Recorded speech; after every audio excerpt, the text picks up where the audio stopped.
Friends అందరూ ఎలా ఉన్నారు? బాగున్నారా?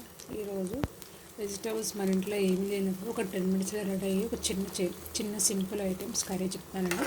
శనగపిండి కర్రీ అండి. శనగపిండి కొంచెం గిన్నెలో వాటర్ వేసి కొంచెం సాల్ట్ వేసి కలిపి ఇలా కింద ఒక చిన్న గిన్నెలో వాటర్ పెట్టి ఇలా బాయిల్ చేసుకోవాలి. ఇలా బాయిల్ చేసుకున్నప్పుడు వాటర్ అంతా ఇంకిపోయినప్పుడు ఇలా ముక్కలు అయినాక పక్కకు ఉంచుకోవాలి. తర్వాత ఒక చిన్న గిన్నె పెట్టి అంత తగినంత నూనె పోసి ఆవాలు, జీలకర్ర, ఎల్లిపాయలు, టమాటాలు, ఉల్లిగడ్డ, ఆనియన్స్ అని ఇందులో కొంచెం బ్రౌన్ కలర్ వచ్చేంత వరకు అందులో కొంచెం సాల్ట్, పసుపు వేయాలండి.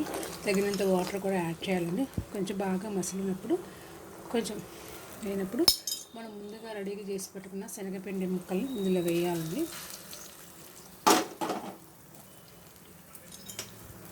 ఇందులో వేసి కొంచెం బాగా ఇలా కొంచెం వాటర్లో మగ్గాలండి. ఇలా అయినాక తగినంత కారం యాడ్ చేయాలండి.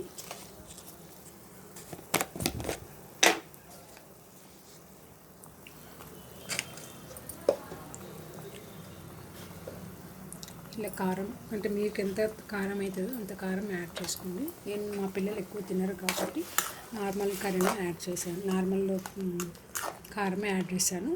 కొంచెం చాట్ మసాలా ఉంటే చాట్ మసాలా వేసుకోవచ్చు.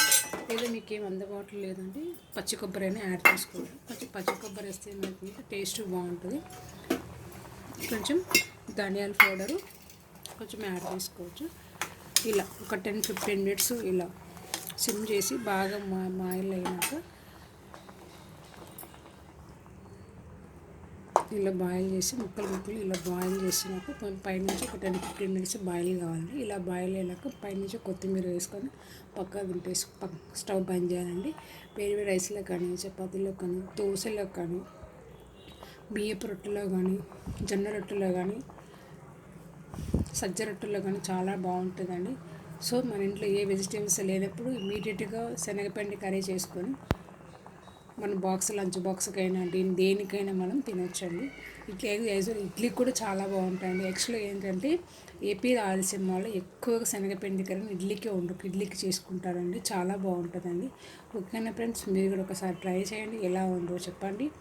ఓకే, మీకు వీడియో నచ్చితే ఒక లైక్ చేయండి, సబ్స్క్రైబ్ చేసుకోండి. మీ ఫ్రెండ్స్ ఎవరైనా ఉంటే వీడియో షేర్ చేయండి.